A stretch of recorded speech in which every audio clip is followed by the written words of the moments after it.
Seu Ali Maslum, você hoje como desembargador federal, mais de 30 anos de magistratura, qual sua visão sobre justiça no Brasil? E aí uma pergunta dentro da pergunta, existe justiça de fato, pensando na realidade do nosso país? Olha, é uma pergunta bastante Complexa, né? complexa, porque a gente tem que começar talvez até com a forma como se fazem as leis aqui no Brasil.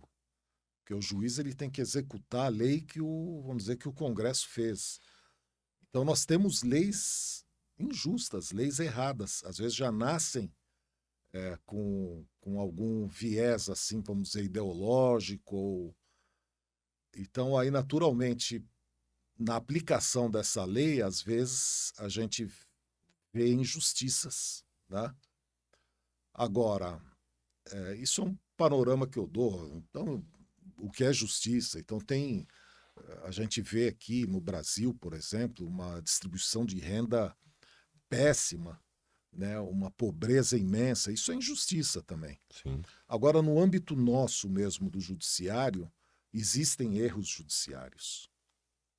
Então se comete, às vezes, uma injustiça também.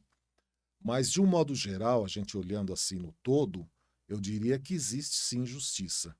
Então, como a gente acabou de falar, a pessoa é julgada na primeira instância, aí, se ela não se conforma, ela recorre a um tribunal que pode corrigir essa injustiça. Se ainda assim ela não se conformar e puder discutir ainda o caso, ela pode levar a Brasília. Então, lá nós temos ainda, vamos dizer assim, o Superior Tribunal de Justiça e, em última análise, o Supremo Tribunal Federal. É claro que a matéria a ser discutida ela vai se afunilando, Certo. vai subindo, você já não pode alegar algumas coisas que só podia alegar lá embaixo. Então, mas eu diria que, de um modo geral, sim, existe justiça. Justiça é isso, dar a cada um o que é seu, reconhecer direitos, né?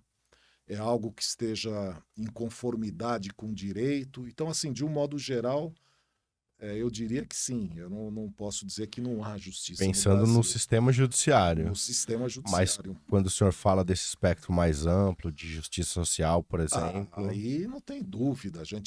Eu acho que o Brasil ainda tem muito a fazer para, vamos dizer assim, eliminar as injustiças que a gente vê, né? Essa pobreza imensa, essa desigualdade social, essa falta de oportunidade para muitos, né? Que de alguma maneira vem se tentando corrigir através de cotas, através de tal, mas ainda a injustiça eu acho que ainda impera, sim, certo. nesse aspecto, né? Agora, nós temos um poder judiciário que está aí, está funcionando, as instituições estão funcionando. Eu estive recentemente no Líbano e é uma coisa de dar pena, né? Que é a terra dos meus ancestrais. Não tem um poder judiciário independente como aqui, é totalmente, vamos dizer assim, submisso ao governo, né? Então, graças a Deus, a gente ainda tem um judiciário independente, né? Eu acho que isso é muito importante, né? E, e a gente vai caminhando. Eu acho que o judiciário tem cumprido o seu papel de um modo geral. Pode ter Perfeito. erros pontuais, alguma coisa aqui, ali, abusos, um deslize aqui, mas de um modo geral tem funcionado. Posso fazer uma pergunta mais quente? Fica à vontade, Jari. Qual que é a análise jurídica do senhor sobre a condenação e prisão e depois anulação das sentenças do caso do Lula? Bom, eu, assim, talvez fui o primeiro juiz federal a escrever. Eu escrevi em artigo, está escrito, é só pesquisar. Se não me engano, saiu no Estadão, em alguma revista jurídica, criticando os métodos da Lava Jato. fui talvez o primeiro, eu não sei se juiz, né? Então eu via já desde então métodos assim totalmente incorretos de conduzir um processo, de conduzir uma audiência. Eu até fiz críticas, e eu estou falando aqui sinceramente porque está escrito, ao juiz Sérgio Moro. Eu sempre coloquei que é um péssimo exemplo para outros juízes, porque depois nós vimos aí uma onda de morização, vários juízes querendo ser, Estrela, fazer né? como o Sérgio Moro, estrela, né? Então eu fiz críticas. E depois também, ainda como juiz federal, eu fui o primeiro juiz com o Lula preso. Veja, e eu não tenho ideologia, posso garantir que eu julgo, se tiver que condenar, condeno, se tiver que absolver também, não tenho problema nenhum, não tenho receio de pressão, de mídia, mas fui o primeiro juiz depois a rejeitar uma denúncia contra o Lula quando ele estava preso. Então, assim, porque depois que ele foi solto, o Supremo começou a mostrar, vamos dizer assim, os problemas da Lava Jato, alguns juízes, né, criaram coragem e começaram também, mas eu fui o primeiro e recebi muitas críticas de veículos de comunicação, xingamentos nas minhas redes sociais, né?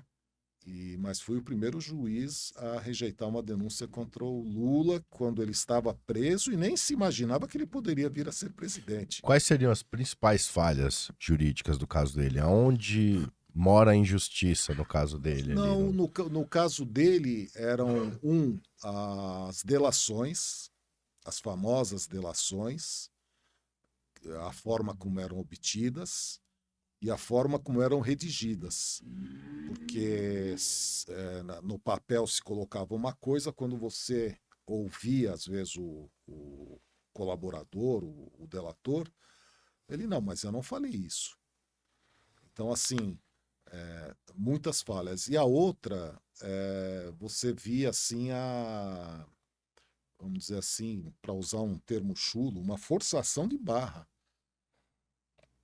Né? Não havia crime, mas se fazia uma arquitetura jurídica para se tentar incriminar. E o caso do Lula foi esse caso que eu julguei, estava muito claro para mim, inclusive depois minha sentença, o Ministério Público recorreu, como eu disse, quem não se conforma recorre ao tribunal, e no tribunal foi confirmada a minha sentença por unanimidade. أعوذ بالله من الشيطان الرجيم بسم الله